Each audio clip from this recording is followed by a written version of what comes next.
another training session this afternoon. But Ben finished the game. We had to sub him all the time because he hasn't played much football, but he was fine after the game. And with the rest, they all went through the game, and they were able to do some bits yesterday and ready to train today.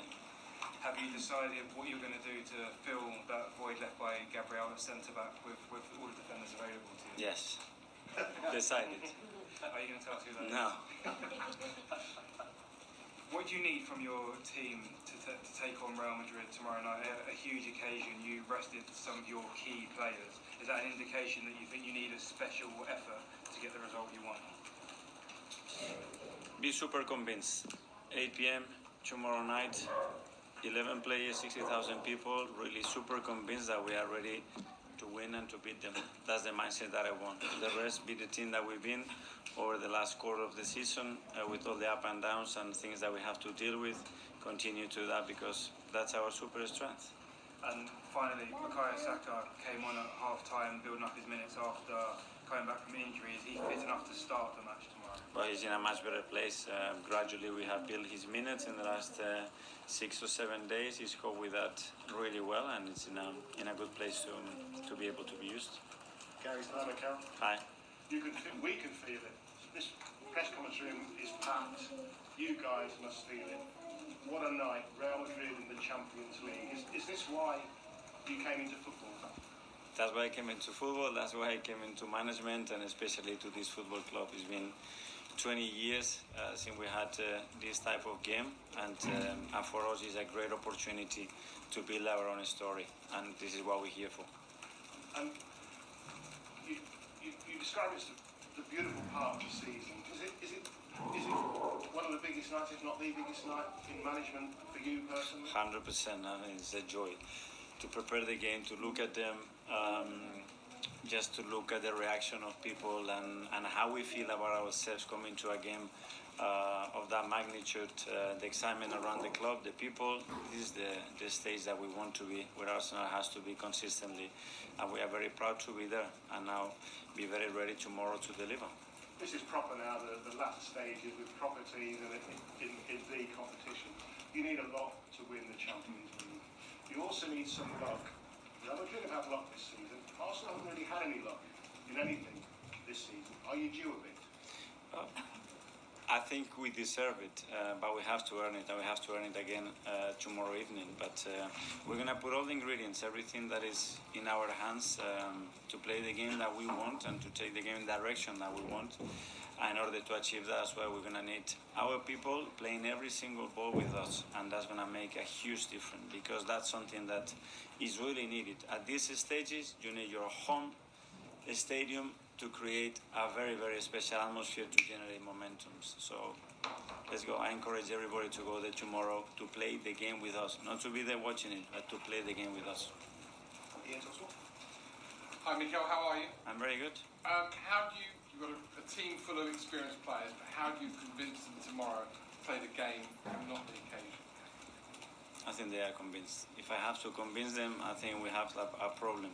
It's the level of conviction, regardless what happens and any context that we have to play throughout this time. But they know exactly what they have to do. When you're playing a team with so many household names, but your team's also got household names, how much do you try and impress upon your players? Don't worry about who's in the white shirt opposite you. Don't worry it's Mbappe or Bellingham or whoever, Vinicius Junior or whoever. Just worry about yourselves and show them how good you are. Well, there are things that we cannot control, which is what they're going to prepare and what they can do. We have to focus. For me, came at a bad moment, but I'm just focused now on the positives, and I couldn't ask to come back at a better time of the season than now. I know you've had some big nights. In terms of your club football, is this going to be the biggest night so far? I think in an Arsenal shirt, it probably will be, yeah. Because I know how important it was to you to come back. You said on social media the reaction of the crowd against Fulham really lifted your spirits and meant a lot to you. How important are the crowd going to be for you and the whole team tomorrow night? Yeah, so obviously as the players, we're ready and we're up for it, but I honestly have no doubts that the fans tomorrow, they're going to be up for it also, and they're going to help create the most beautiful night that the Emirates has witnessed. Let's hope so, thank you. Hi, Bukayo, how are you? I'm good. So no one wants to get injured and be out for a couple of months or whatever it is, but in hindsight, going away, holiday, bit of sun on your back, bit of R&R like the rest of us have, has it actually done you good going into this game? Do you feel fresher than nearly everyone else on the pitch tomorrow night? I mean, just talk us through what that little break did for you, even mentally. Yeah, so I think mentally it was really good for me. Obviously, it was really tough initially to find out the extent of my injury, that I was going to have surgery. It was really tough for me to hear the news at first, but, once it was done and it was successful, I was, just focused on coming back stronger, and I had a lot of time, obviously the past 5 years I've been playing game after game. So it was the first proper break I've had, and it was really good for me. I got to do a lot of things that I don't really normally do, so yeah, I feel fresh. I can give you many examples, but you will get bored. But yeah, focusing on the question, yeah, it's really nice to be back, and I feel fresh mentally for sure. Tomorrow night we're going to see some world-class players opposite you, but also on your team as well, you included. And you came through the academy at Hale End, so too as Margaret, Skelly, Ethan Manieri. One, have they, because you came through the academy like they did, have they asked you specifically for advice in their journey so far?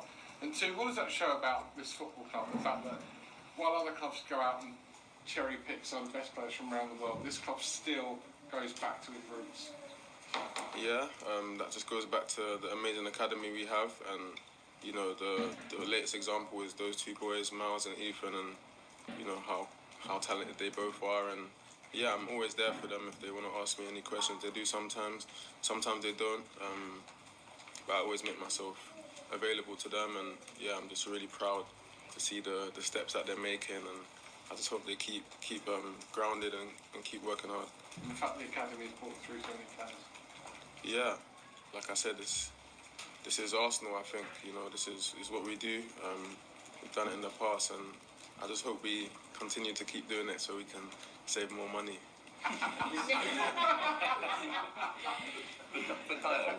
you're in rehab, you're recovering, and this draw has been made. Just how much of a focal point and incentive was it to kind of almost get over the final hurdle and make sure that you're ready for arguably the biggest game of this season? Yeah, I mean, if you ask my physios, there was a lot of conversation about this game. I'm waiting to be back, and not just back in good shape. I'm feeling good, so yeah, that's what I spent a lot of months working massively towards, and yeah, we're here now, so I'm excited. The manager was talking about creating your own story and also not being intimidated perhaps by Madrid's history, not playing the opponent. Just, can you talk a little bit about that and just how determined the players are to make their mark in the